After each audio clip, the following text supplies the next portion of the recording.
সাবেক বিমান বাহিনীর প্রধান, সাবেক বাণিজ্য মন্ত্রী, সাবেক সফল স্বরাষ্ট্রমন্ত্রী জনাব আলহাজ আলতাফ হোসেন চৌধুরীর ধানের শীষে প্রচারণার উঠান বৈঠকে আজকে সবাই সব কথা বলছে নির্বাচন সম্পর্কে সবাই, কিন্তু আমি আপনাদের কাছে একটা কথা বলবো। আমার একটু সময় বেশি নিতে হবে। আমার কথা হইল যে আজকে আমরা এই 17 বছর পর আমরা কিন্তু ভোট দিতে যাইতেছি। আমার নেতা জনাব তারেক রহমান সে এই 17 বছর সে একটা কথাই বলছে যে আমার ভোট আমি দেব। আপনার ভোট আপনি দেবেন, আপনি নিজ দেখতে দেন।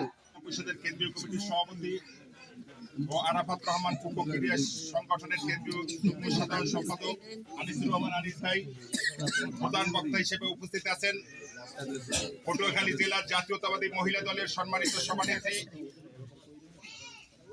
আফরোজা সীমা, উপস্থিত বিশেষ অতিথিবৃন্দ, উপস্থিত বদরপুর ইউনিয়নের বিএনপি যুবদল, ছাত্রদল, মহিলা দল এবং অন্যান্য অঙ্গ সহযোগী সংগঠনের নেতৃবৃন্দ, উপস্থিত এলাকাবাসী, আসসালামু আলাইকুম। আলতাফ হোসেন চৌধুরী দক্ষিণ অঞ্চল তথা বরিশাল বিভাগের একজন ক্লিন ইমেজের লোক। ইতিপূর্বে আমরা বরিশাল বিভাগে কোনো সেনাবাহিনী, নৌবাহিনী এবং বিমান বাহিনী প্রধান পাই নাই, তার মতো একজন বিশেষ ব্যক্তি পেয়েছি।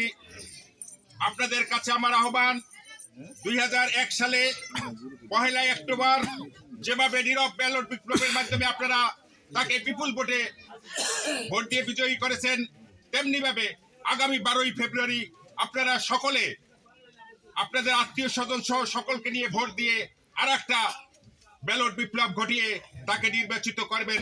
তিনি নির্বাচিত হলে আমরা একটা বড় মন্ত্রী পাবো এবং এলাকার সার্বিক উন্নয়ন করতে পারবে, এই আশাবাদ ব্যক্ত করে